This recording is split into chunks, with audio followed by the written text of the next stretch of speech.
So, ladies and gentlemen, today is a combination of screenshots and remote control because this movie in question might have been shown on TV at NBC, but Universal decided to make it a big screen release. I think it would have much better on a small screen, but that's just my opinion. We're going to talk about the Elvis Presley vehicle, A Change of Habit, which was the 31st and final dramatic role in these somewhat illustrious or box office successful big screen career. Now, Change of Habit is a 1969 American drama film directed by William Graham and stars Elvis Presley as an inner city doctor struggling against the limitations of what he can do to help those poor and those in need. And Mary Tyler Moore playing an underground nun of all people that's helping him with this process. Now, the film, which officially came out in 1969, is about three Catholic nuns preparing for their final vows, who are sent to a rough inner city neighborhood dressed as lay missionaries to work at a clinic run by a young doctor. Their lives become complicated by the realities they face in the inner city and by the doctor, played by Elvis, who falls in love with one of the nuns. So you can pretty well figure out the 200 nuns and our future sexy soap opera star, and the second one is a black actress. So you can pretty well figure out who's going to be possibly falling into bed with Elvis. Now, it was filmed on location in LA and Universal Studios during March and April of '69. A quick changeover. Change of Habit was eventually released in the United States on November 10th, 1969. Strange to have a Memorial Day weekend release for such a trying to be an upbeat movie. It spent 4 weeks on a variety box office survey, peaking at number 17. 31st film role for Elvis, of course. His remaining film documentaries came out, were successful.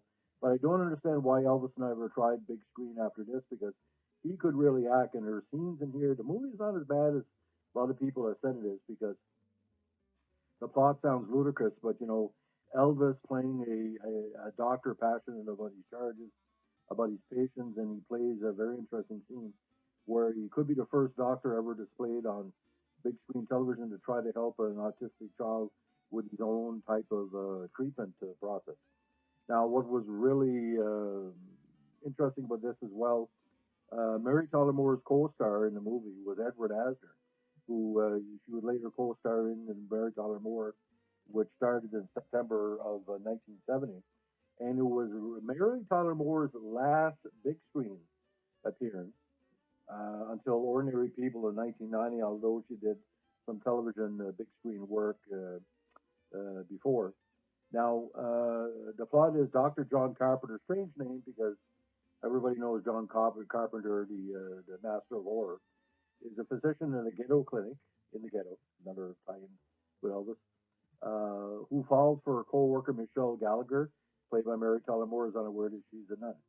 Now, Elvis plays a professional man for the first and only time in his career. And if you know the Elvis oeuvre, he usually plays, singers, hosts, Chautauqua, pilots, all kind of different stuff. Now, when he's working on this clinic, he's surprised to be offered assistance by three women. Unknown to him, the three are nuns in street clothing who want to aid the community but are afraid the local residents might be reluctant to seek help if their true identities were known. The nuns are also facing opposition from the rude and arrogant priests from the local parish. Now, Sister Michelle, played by Mary Tyler Moore, is kind of from the Julie Andrews School of Acting. She plays it as chaste as she can. She does have feelings for Elvis. Who wouldn't? Elvis was gorgeous still back in '69, but is reluctant to leave the order. The film concludes with Sister Michelle and Sister Irene entering a church where Dr. Carpenter is singing to pray for guidance to make her choice. Now, a very interesting cast here because Jane Elliott, the future star of soap opera, very beautiful lady, who plays one of the sisters, Sister Barbara, and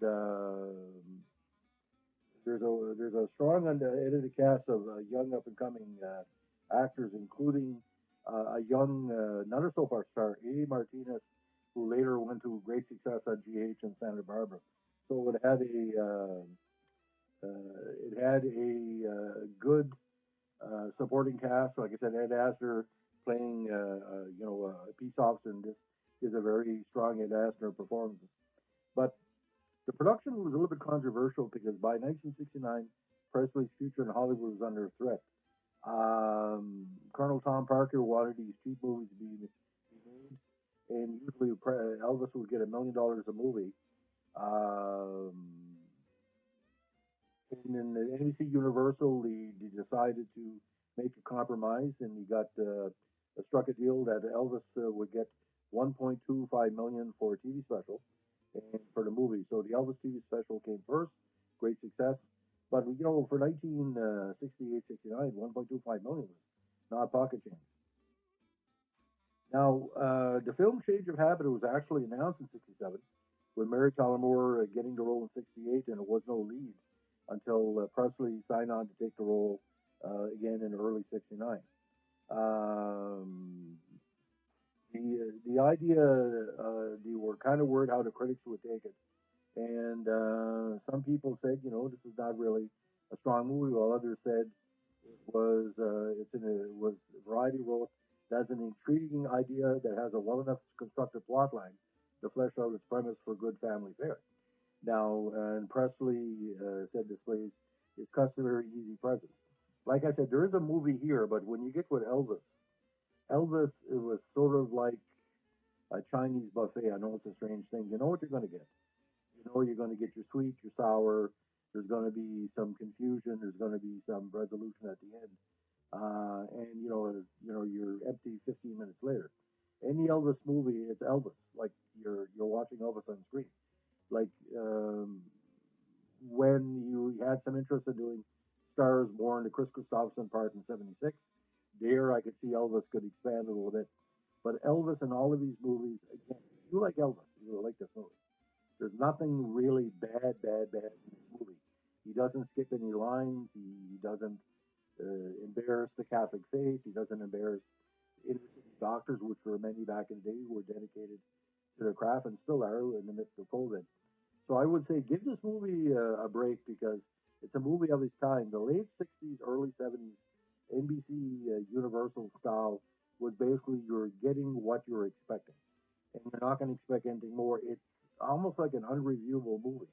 It's like an episode of Blue Bloods or an episode of Magnum PI or an episode like with Tom Selleck. Tom Selleck plays Tom Selleck in every show he's in. Jerry Seinfeld plays Jerry Seinfeld in every show he's in. There's nothing really that the character is much larger, or the person is much larger than the character. And but the soundtrack of this is not too bad actually. I heard a vinyl copy of this in 1972, and I found it probably an improvement over some of the Elvis straight hit covers. He was doing a lot, and I think it's one of the strongest albums before the Canada tribute album later on, which if you can find it, see if you can get a copy of it. Now I give the movie 2.5 stars out of 5. Again, on a lazy Sunday afternoon, I say if you have a chance, watch it. It's what you expect. Like I said, it's Elvis. So on this COVID Wednesday, we wish everybody a safe and quiet day. And as Elvis once said, I'm leaving the building. Have a good day.